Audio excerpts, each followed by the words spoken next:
I have it. This I'm going by the law, Your Honor. I'm not just making No, up you're not anything. going by the law. You're making up the law as you go along. You're not going to make a mockery of the judicial system, which is what you're attempting to do. You're also not going to waste this court's time and resources on cases, on arguments that are invalid. I'm not wasting any more time on it.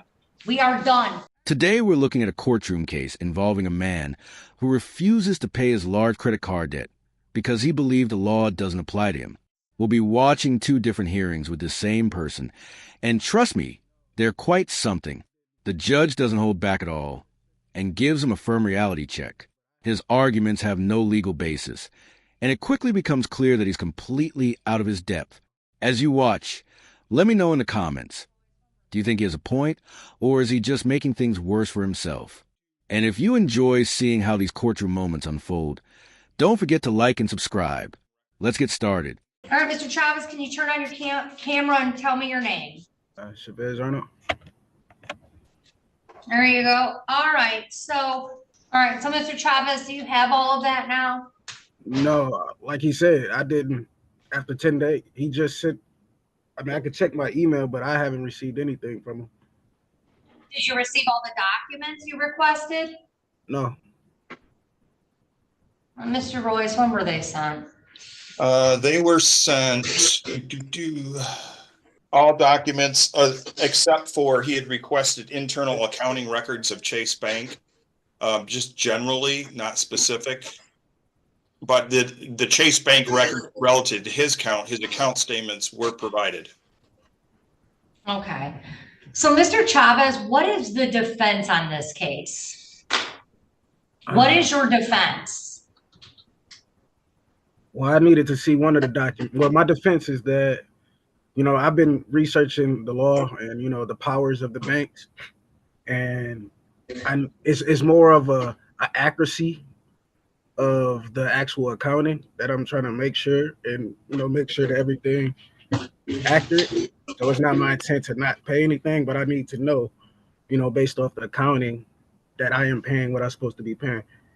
And based off of what they're saying, your last payment, back on 5/15/23, you owe $3,398.36.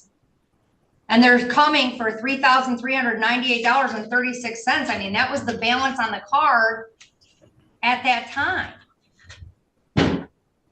Like, that's why I asked questions, Your Honor. You say you gave them 10 days to send it to me. They didn't send it to me. I just got an email this morning. You're not disputing that you had the card, right? But that's not the issue at hand, is what I'm saying. No, it is the issue at hand. The issue at hand is, did you have a credit card? Did you use money on that card? And did you not pay the card off? That's the only question. Right. Those are the questions. Okay, my defense is I am the lender and they borrowed from me. What did they borrow from you? My personal security. I honestly don't know what this man was thinking. He's trying to argue that the real issue isn't his unpaid debt, which makes no sense. Then he goes a step further and claims that the bank actually owes him money because they supposedly borrowed from him. It's hard to understand what he's even talking about. It feels like he read some questionable advice online and tried to use it in court. What do you think? Does he have any valid argument here? Or is this just more confusion? Let's continue watching. No, I'm not buying that. No. Listen to me. Listen. It's not about, I have it. I'm going by the law, Your Honor. I'm not just making up anything. No, you're not going by the law. You're making up the law as you go along. You took a credit card on. You agreed with that.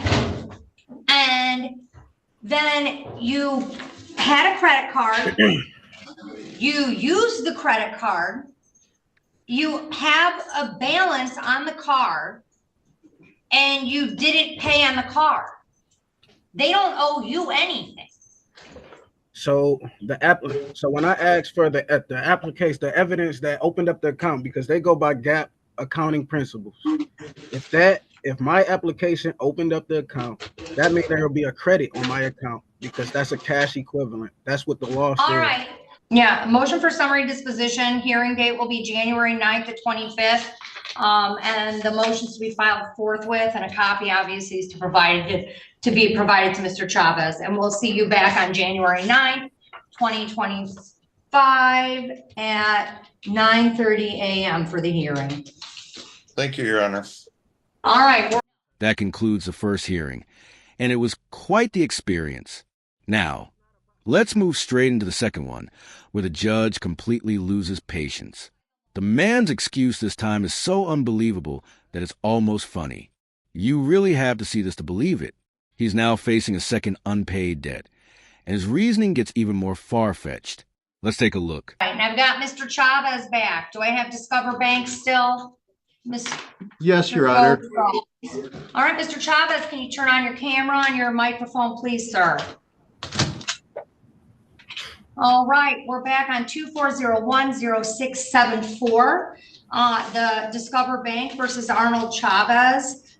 All right, and I know that we had a previous court date on this on October 10th, and the default was filed, and then an objection was filed timely on this case.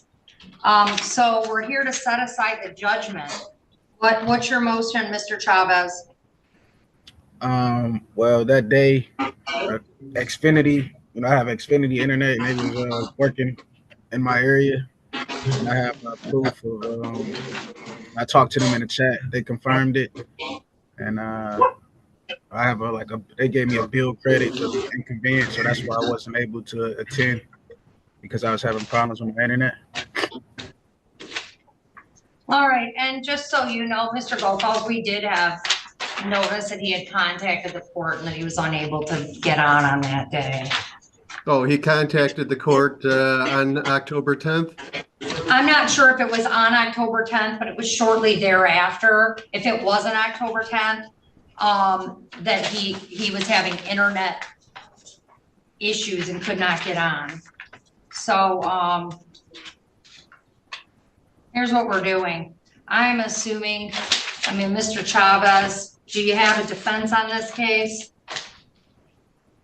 I just want to go through the due process. Okay. All right. Here's what we're going to do. Arnold indicates that he does not dispute that the card was taken out. The only dispute he appears to have is that a few paragraphs here, he does not agree with the fact that by virtue of defendant's default and breach, the entire balance of the account is now due, and these statements were attached, that the contract and or monthly statements are written instruments, evidence indebtedness with a specified interest rate, and that he disputes whether or not it's an account stated. It clearly is. It's the original creditor. There's no sort of defense regarding assignment on this case. The balance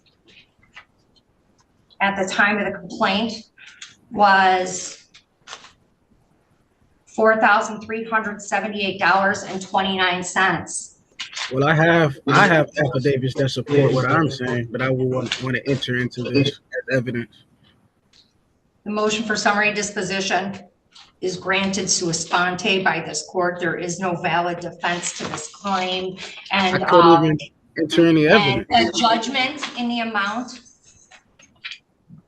of what is claimed in the complaint, $4,378.29, will be entered by this court, and documents can be submitted for that purpose. And officer, I have a few more documents for that, and we're all set. All right, we're all set. Thank you, Mr. Arnold. Mr. Arnold, I have ruled against you. I am allowed to do so on the court rules. You filed an answer. It's the appropriate response to this. You're not going to make a mockery of the judicial system, which is what you're attempting to do. You're also not going to waste this court's time and resources on cases, on arguments that are invalid. I'm not wasting any more time on it. We are done. Thank you. So, how do you think the judge handled this situation? He wasn't the most extreme example of someone refusing to follow the rules, but it's clear he had no respect for the court. He just kept throwing out random claims that didn't make sense. Honestly, He could have saved everyone's time by simply paying his debt like everyone else. People like this really need to understand how court procedures work. Most of the time, their arguments go nowhere and just frustrate the judge. Toward the end, even the judge pointed out how inconsistent his statements were. If anything, I think these hearings should be held in person. It might stop some of this behavior. And let's be real, I doubt this is the last time we'll see him in court. He doesn't seem likely to pay what he owes, and I wouldn't be surprised if he comes back with the same excuses. What do you think? Does he truly believe the bank owes him money, or is he just trying to avoid responsibility? Either way, this hearing was quite the spectacle. Thanks for watching, and let me know your thoughts below.